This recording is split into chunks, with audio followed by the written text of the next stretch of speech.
জন্য একটা ছবি তোলার জন্য লক্ষ টাকা খরচ করে। আমরা তামাক বিরোধী সংগঠন,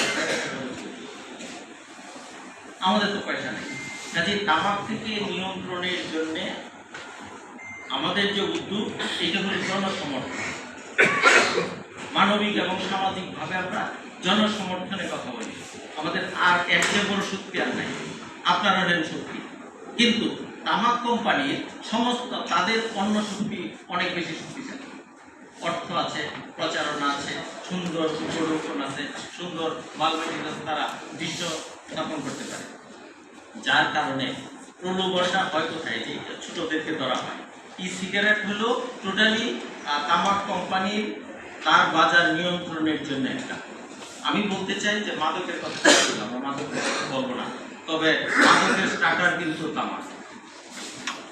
একটা মাদক সেবী পাবেন না যে সে তামাক ছাড়া মাদকে আসছে।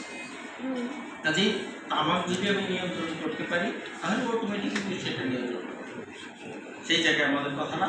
আমরা যে আরেকটা বিষয় হলো যে কথা বলতে চাই, বিড়ি সিগারেটের সময়টা যেটা মানে 100 টাকা বিক্রি বিষয়ে যে কথা আসছে, এটাও আমাদের কথা হলো যে এটা সহজলভ্য করলে সেটা সবার কাছেই চলে যায় একটা।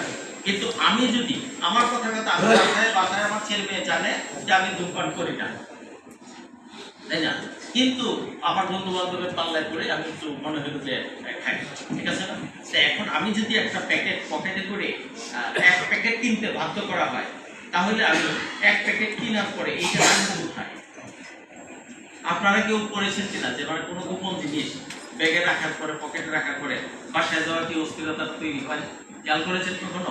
হ্যাঁ, যে কোনো গোপন জিনিস আছে, এই জিনিস আপনি কুটকায় রাখবেন, বারবার হাত দিবেন, বারবার খুঁজবেন, প্যান্টটা রাইখে আসছে, তারপরে খুঁজবেন এটা দেখে কিনা। হ্যাঁ, আমি বলি আমাদের হাজবেন্ড এখানে একটা কনজুগাল বিষয় আছে না? হ্যাঁ, এই জিনিস আমাকে কিনতে দিচ্ছে, এখন আমি তো পকেটে রাখা, আবার ছেলে মেয়ে তখন ছোট, ঠিক আছে, পকেটে রাখছি, রাইখে সেটা আমি চলে গেছি বাজারে, আবার বাজারে অন্য কাজে। এখন এটাতে রাখলাম, এইটা আবার আমার ছেলে মেয়ে রেখে, কি সমস্যা? দৌড়ে এসে আমি আবার সিএনজিতে আইসা এটা জায়গা মতো রাইখে তারপরে আমার বাসা বেরিয়ে গেছি। এই যে সিগারেট, 100 টাকা সিগারেট যদি প্যাকেটে বাধ্য করা হয়, আপনি দেখবেন যে ছেলে মেয়েদের হাতে একদমই কমে যাবে। একটা কিনতে না পারলে সে সারাদিনে আর এই বিপজ্জনক অবস্থায় যাবে না, একটা প্যাকেট কিনতে যাবে, টাকাও খরচ হবে, সে মানসম্মানও হবে এবং পিতা মাতার বা গার্জিয়ানের শাসনে পড়ে যাবে।